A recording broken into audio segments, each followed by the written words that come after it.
I'm Shanice Turner. I'm the program manager with National Youth Employment Coalition and co-founder of Opportunities United. Shanice is my wonderful mentor. I serve as the Ignite Atlanta Fellow, and I also serve as the legislative aide for Georgia State Representative Lewis Ford. So to start off our conversation, so what was the opportunity that has opened doors for you, and what has changed since that moment, since you walked through the door? So a key opportunity that I can think of where I was like, okay, this is it, is when I attended an interest meeting for Ignite on my college campus at Agnes Scott College. That's where I graduated from. And it was my first year, and I was really shy and awkward, but I knew I liked politics. I knew I loved learning about just how the system works. And I had recently taken an Intro to American Politics class where I had met Stacey Abrams, and it was like the beginning of her gubernatorial race. And I was just in awe of just how amazing she is, how straightforward, and the fact that she represents me and others and other Black women is just incredible. So from there, when I heard about the interest meeting that Ignite Agnes Scott chapter was having, I was like, okay, I have to go. So I took my buddy, Nicole, who ended up serving on the leadership of that chapter as well. And I met the past fellow, Kirsten Jackson, who was just a bundle of joy and just super confident. And honestly, her outfit was so cute. So I was like, okay, cool.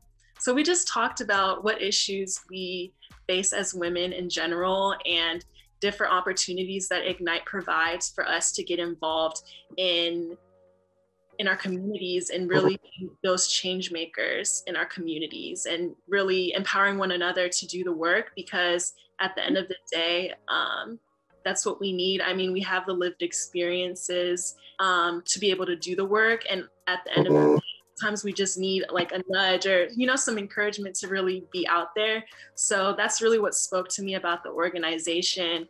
And from there, I served on the executive board for a little while, just giving back to the Agnes Scott community by having resources around getting out the vote during the midterm elections. So that was years ago. It seems like years ago now. But yeah, and then the opportunity arose for me to apply to the fellowship. And I was really nervous and I wasn't sure that I was qualified enough. But I got the fellowship, and that was really cool because all of those resources that had been provided to me to meet elected officials, community leaders like Shanice, different really cool opportunities for us to strengthen our public speaking skills and our other leadership skills, learn just how a bill becomes a law in Georgia because state to state is different, learning those key things about how our system works, what policies are important to us it was really cool to do those same things and expand, those opportunities to other young women in my community. So I started 2 chapters by, working with college women. Those 2 chapters are Clark Atlanta and Georgia State. So those are chartered, and it's beneficial. And there I've also worked with existing college chapters, Agnes Scott and Spelman College. So those are the OGs, but all together we've really made a presence in Atlanta, and we've made it known that, hey, we're women of color. Yes, we are underrepresented in government, but that doesn't mean that we're not going to change it. We're here to change it. So I would say, yeah, Ignite was definitely one of those things that opened up the door for me. I would love to hear about you and what are some of the barriers that you experienced as an opportunity youth, and what advice would you give to others who are stuck and don't know where to begin their journey to reconnection? Just like you, I was very shy, and a lot of people don't think social anxiety, which is in a way what shyness is a barrier within itself. And I didn't know how to speak. I was voted most shyest in high school in Chicago. So yeah, thousands and thousands of students, I was chosen because even though I was shy, I was known because I did a lot of community work. And the barriers I also faced is that I didn't have opportunities like everybody else did in my community and in my family. I spent majority of my life taking care of my family, my mom, my nephew, and grandmother, and so on, so on. So that is a barrier within itself. And then there's the employment and education barrier, which when I graduated high school, I went straight to Atlanta. So never worked, had a high school diploma, but I didn't have a lot of like experiences, which was a barrier. So not only am I shy, so I'm like this, now I have no education outside of a high school diploma. And now I don't have like any experiences and working. So it really like put like a damper on me, and just looking for ways and experiences to how can I break this barrier. And my this is it, here I am moment was when I was accepted into Year Up, and I never felt confident in my life except when I was on stage, but I was background, so you saw me in the background, but I felt confident behind everybody else. But my first like here I am main star debut Dubois moment was when I saw one of the very first classes of alumni graduating from Year Up. Her name was Shannon, and she was like, Year Up had helped me and transform my life. And it felt like, as a Black woman, I felt like I put myself in her shoes, and that for one moment, I felt confident. And in building my confidence going through Year Up, graduating with just excel, and not that I didn't do good in high school, it's just I wasn't confident. And when you have confidence, and now you have job experiences, and now you have education, and you have that degree, and you have that experiences, and now you know how to network, you know how to talk to people and be genuine in that relationship building. It took this and brought it down where I can see and just look at people and just have that like genuine connection. It was an aha moment. It has led me to be a part of the National Council of Young Leaders and co-found Opportunities United, where we're reconnecting so many young people all across the world. Literally, there's a map behind me. And now working with the National Youth Employment Coalition as a program manager in youth engagement, communication, and social media. I would have never thought years ago with that barrier right here, now it's being lifted and I have that fair opportunity and chance at life. Wow, I love that. You're such a great storyteller. Every time you thank you talk about really anything, you're great. I really like what you were saying, like the analogy you used and, your movements and all of that. I feel like I can relate to you a lot, Shanice, because I've also struggled with a lot of social anxiety and shyness and just straight up awkwardness. So, coming into contact with Ignite and meeting the fellow Kirsten and her telling me, hey, I can do it, you can do it too. It really is like a really great motivator for us. I feel like to have someone that looks like us to really reach down and say, hey, you can do it too. I think that's really important. I agree. And Rome wasn't built in one day. And I'm sure you said, Loren, it's like when you do have those social anxieties and shyness, it's like you put so much pressure on yourself and you realize when you do that, it's like it's not really helping.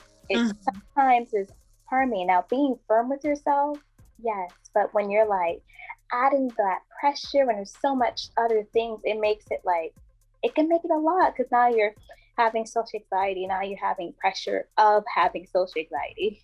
I know. I feel like one thing that helped me with my social anxiety is being in these spaces that we're in, like right now. And, I would say a year ago, or even I would say probably 3 or 4 years ago, I probably never imagined myself being in this space, because it just freaks me out being in the public and speaking. It just freaks me out. But the more you do it, the more you're good at it, and the more yourself in those uncomfortable situations, you get more comfortable. I know that's cheesy, but that's what I've realized. No, but so right. And I'm so proud of you. It's just can you continue to push yourself, and you continue to put yourself in spaces where you can continue to grow and learn and thrive. And it really does help. And that's where that firmness being is, like pushing yourself more and more. And the more you do it, the better you do become. You go like, goodbye, shyness and social anxiety. Hello, confidence. I love that. We're unstoppable. Yes, we are. We definitely are. So our next and final question, unfortunately, is how, we're both giving back and helping other young people at the same time that we were once. What has been like your latest job, community, and giving back effort? Through Ignite, I met the Representative Lewis Ward, and I'll tell you about the story of how we met because it's really funny. So I was emceeing the Young Women Run Atlanta conference last year in January, and I was responsible of like making sure all the elected officials and candidates got in okay, and that, that was handled. And so she came in and I didn't realize. Okay, so she came in. Sorry, I'm not as good as a storyteller as you, Shanice. You were doing perfectly fine. I introduced myself to her, like, welcome, thank you for being here, and I showed her to the room at the end where all the, electeds and candidates were chilling and hanging out. And after, all of them had walked in and gone to the room, I was like, let me go back and entertain them for a little bit because we still have some time before the next session. And I'm just, introducing myself to those that had walked in past me and didn't realize that I had already met she was a candidate at the time, but Representative Lewis Ward, and she was like, you already met me, and I was like, no, that's crazy, I forgot, that's terrible. Like, it's really bad, to forget someone that important, but she didn't take it badly, and we actually met for coffee a couple weeks after, and we had a really good time. And honestly, she took a chance on me and met with me, and heard my story and I heard hers, and it was this really cool conversation. And then a year after that, after she won her campaign, I reached out again and was just like, hey, how can I help? And she asked me to be her legislative aide. And from there, it's just been a really incredible experience. I feel like you can't really learn about Georgia politics the best until you really are in the Capitol and really see what's going on. And she's really given me a learning experience too. She talks me through everything. And because she's a freshman, she's also learning too. And I like that. And, the mentor-mentee relationship, because at the end of the day, we're both learning and we're both supporting one another. And yeah, so not only do I do tracking legislative, legislation and making sure that it's organized for her and doing stuff on the legislative side, I also work with constituents and making sure that their voices are heard. Also talking with leaders of different organizations,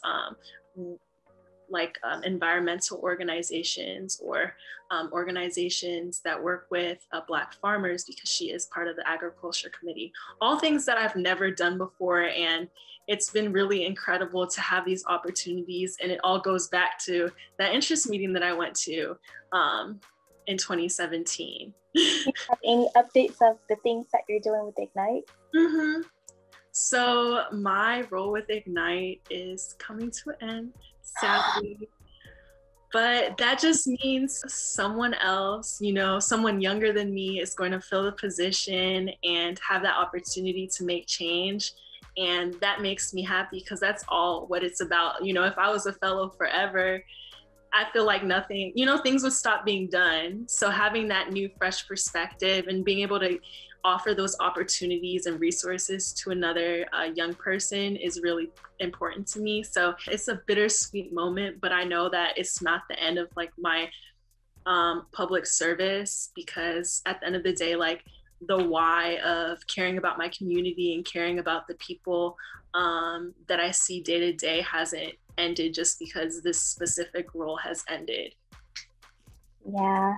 And don't feel bad. I do that all the time. That sometimes people remember you before you remember them, and you're like, you're better than me. I sometimes just go with it until their name until their name pops up somewhere or until I can remember. Yeah. But if I do say, where do I remember you from? But she had to remember you because you're so organized and great at doing events that most likely you're making everything flow and just work together seamlessly. Oh, thank you, Shanice. I get it from you. I mean, all of these conferences that you've successfully put on and all of these people that you've brought together, it's very valuable. And that work you did in the runoffs, presidential election, like. Yes, there was like 3 events a month, plus the conference that we have at NYEC. Speaking of the conference, that's something that I'm like working on and how I'm giving back to my community past the runoff season in Georgia. We currently have our conference going on now from the 21st to 24th, and it's just been amazing. Like we have hundreds of, like professionals, and we're having a Heal Day meeting on Friday, and we have people like Loren who's able to sit on our panel about either what's missing in a workplace or how COVID-19 impact our young people. And that's really important to me because I'm no longer a young person. However, I always want to bring young people into the space and get their opinions, thoughts, and wisdom and compensate them about how did COVID-19 impact you? We speak about businesses in the country, but we forget about the young people who don't have the experiences that the business or this country has to help them fall back or help them continue to gain employment and finances. So that's really important to me. And when it comes to voting, we're having an event, which I got yesterday, Loren. I'm going to invite you. It's with March On. They're having something, and I was hoping Chicago, but they have Atlanta. And they're having it on August 28th. And it's like a big, like it's more than Tri-City, quadruple city, like DC, Miami, Houston, Atlanta, and another city I'm forgetting. They're doing like how can I say, encouraging people to continue to vote. So it's like a march and a voting and all in one. So yeah, it's exciting to be partnering with that. And with OIU, when we speak about like making sure that we make room for the other person, I had left as the National Council of Young Leaders Atlanta Year Up fellow, I don't know what to say, Atlanta representative. And I made room for that to serve on their advisory board and figured that will best suit my skills, for where I'm at in my life, and have that seat open for whoever, needs to be there. That's awesome. Busy like always. Always, but always making time, always. Yes. Alrighty. Well, thank you, everybody. How can they follow us, Loren? So you can follow me on Instagram and Twitter at LOREN Walter, WALTER _, so Loren Walter _. You can also add me on LinkedIn, Loren Walter, Facebook, even though I don't really use it that much, but. And you can follow me at Shanice Speaks, SHANICE Speaks, with an S at the end, SPEAKS, on Twitter, Facebook, and on Instagram. On LinkedIn, I'm Shanice Turner, so TURNER. Thank you, everybody, for just listening to our conversation and our experiences. Thank you, Shanice. Thank you, Loren.